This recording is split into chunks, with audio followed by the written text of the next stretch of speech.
किसान साथियों राम राम। आशा और उम्मीद करता हूं कि आप सब ठीक ठाक होंगे। साथियों, आज हम चर्चा करने जा रहे हैं नरमा की बिजाई और भाव के ऊपर। और मैं इसी तरह की जो भी अपडेट निकल के आ रही है किसान को वीडियो के माध्यम से लगातार पहुंचा रहा हूं और भरपूर कोशिश कर रहा हूं कि किसान के पास सच्ची रिपोर्ट मिले। साथियों, पहले हम बात बिजाई की कर लेते हैं। शुरू में जो अपडेट निकल के आए उन समाचारों के हिसाब से नरमा की बिजाई काफी पीछे चल रही थी और मैंने एक वीडियो अपलोड भी किया था और उसमें ये समाचार जो निकल के आया था और मैंने बताया भी था कि अब की बार नरमा की बिजाई अच्छी खासी घटने वाली है। परंतु इस सप्ताह जो बारिश का दौर देखने को मिला, नहरों में थोड़ा बहुत पानी आया, किसानों ने कूल वगैरह के ऊपर भी नरमा लगा करके पूरे प्रयत्न के साथ नरमा की बिजाई के अंदर रुझान दिखाया है। अब कितनी बिजाई घटेगी ये तो बिजाई होने के बाद पता चलेगा, क्यों सप्ताह भर बिजाई नरमा की ओर चलने वाली है। काफी किसान अभी भी बिजाई से वंचित हैं और कोशिश क्यों कर रहा है कि पिछले साल जो नरमा का उत्पादन किसान को मिला उसके अंदर गुलाबी सुंडी की मार बहुत कम देखने को मिली। वजन तो कम था, प्रोडक्शन भी देश के अंदर कम हुआ, ये वीडियो मैंने आपको अपलोड करके बताया भी था। परंतु गुलाबी सुंडी की मार कम होने के कारण कुछ न कुछ रुझान नरमा की ओर किसान का ज्यादा होने की संभावना बन रही है। बिजाई पूरी तो नहीं होगी, परंतु फिर भी जो आंकड़े निकल के आए थे भी 10-15% तक घटेगी। मुझे लगता है कि इससे थोड़ी कम बिजाई घटेगी। इतनी ज्यादा बिजाई नरमा की घटने की संभावना अब कम नजर आ रही है, क्योंकि किसानों के पास पर्याप्त पानी का स्रोत मिलने की जो बरसात की ये उम्मीद जगी है और बरसात हुई भी है, इसके कारण नरमा की बिजाई को काफी सहारा मिला है।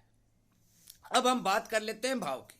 साथियों, मैंने बहुत पहले एक वीडियो बनाया था और उसमें यह बात कही थी कि देश के अंदर नरमा की कमी देखी जाएगी, परंतु भाव नहीं बढ़ रहे और वो कारण भी बताए थे कि यूएस के अंदर जो यूएस कॉटन के भाव है वो डाउन चल रहे थे।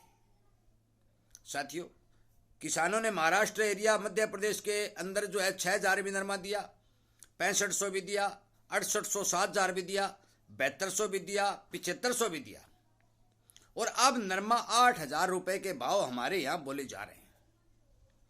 परंतु अब किसान के पास केवल 5 या 7% किसानों के पास नरमा बचा है। अब देश के अंदर रोजाना कुल आमदनी जो है 34-35 हजार गांठों की है, जो 2.25 लाख गांठ की आमदनी हुआ करती थी।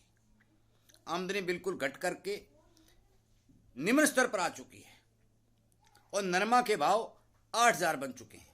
साथियों, सरकार के पास भी नरमा का भारी भरकम स्टॉक है, ये जिनरों के पास भी भारी भरकम स्टॉक है, परंतु दोनों ही एजेंसी मंदे भाव में अपना माल सेल नहीं करना चाहती।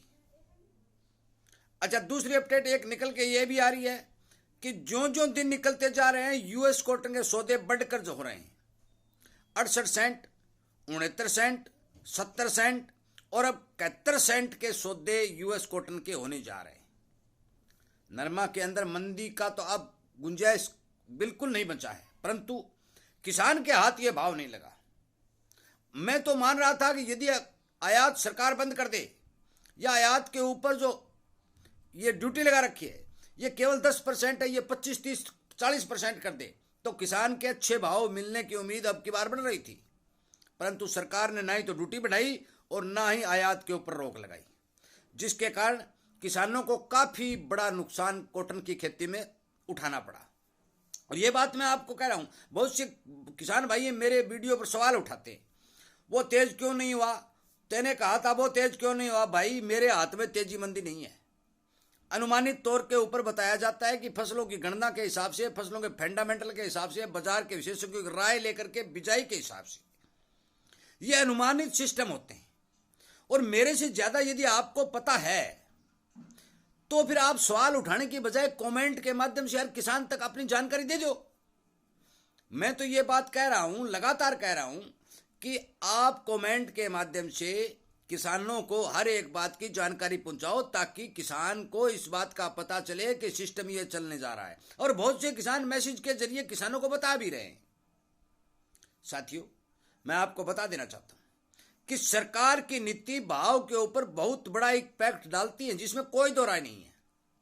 मौके पर आप सभी को पता है कि भारत और पाकिस्तान के अंदर तनाव चल रहा है, उसका भी असर भावों के ऊपर देखने को मिल रहा है।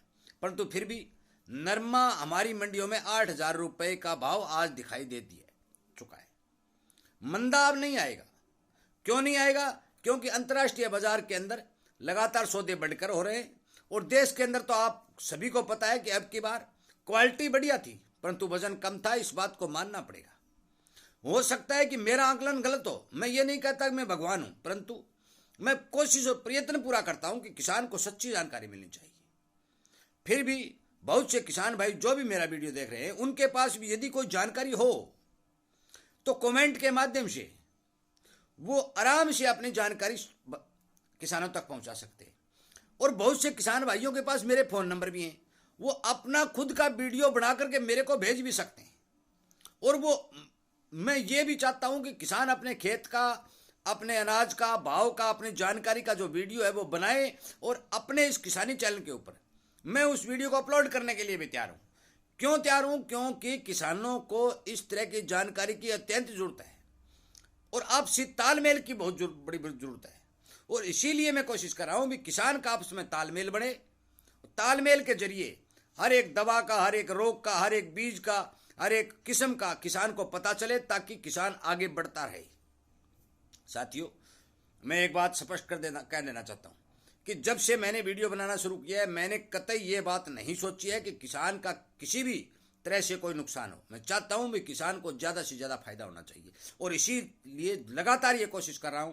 और जो भी मेरे पास अपडेट निकल के आ रही है, मैं किसानों तक पहुंचाने की भरपूर कोशिश कर रहा हूं। साथियों, जिन किसानों के पास नरमा है वो किसान बेचें या रखें, इस बात का मेरे को पता नहीं। वो आपकी मर्जी के हिसाब से बाजार के ऊपर नजर रख सकते हैं। परंतु नरमा के भाव के अंदर अब मंदी, पहले भी मंदी दिखाई नहीं दे रही थी, परंतु सरकारी आयात के दबाव के कारण, यूएस बाजार में मंदी के कारण यह भाव मंदा था। किसानों का माल बहुत सस्ते में लूट लिया गया, मैं लूट ही कहूंगा उसको, जिसके कारण किसानों को नुकसान हुआ। आगे जो बिजाई के जो भी आंकड़े आएंगे, अपडेट आएंगे, या अंतर्राष्ट्रीय बाजार के अंदर या कोई भाव में तेजी बनने के संकेत आएंगे, तो मैं फौरन वीडियो बना करके किसानों तक पहुंचाने की भरपूर कोशिश करूंगा। साथियों, वीडियो सुनने के लिए, लाइक और शेयर करने के लिए मैं आपका धन्यवाद करते हुए मैं आपसे अनुरोध करूंगा कि आप ज़्यादा से ज़्यादा इस तरह की वीडियो किसानों तक पहुंचाने की कोशिश करें, ताकि उन्हें इस बात का पता चले कि हमारे यहाँ बिजाई का भाव का किस तरह से सिस्टम चल रहा है, और जो चल रहा है उस सिस्टम के चलते हमें क्या फैसला लेना चाहिए। वीडियो सुनने के लिए, लाइक और शेयर करने के लिए आप सबका धन्यवाद करते हुए इस वीडियो को विराम देता हूं, और उम्मीद करता हूं कि आप जरूर किसान हित में काम करेंगे। जय हिंद।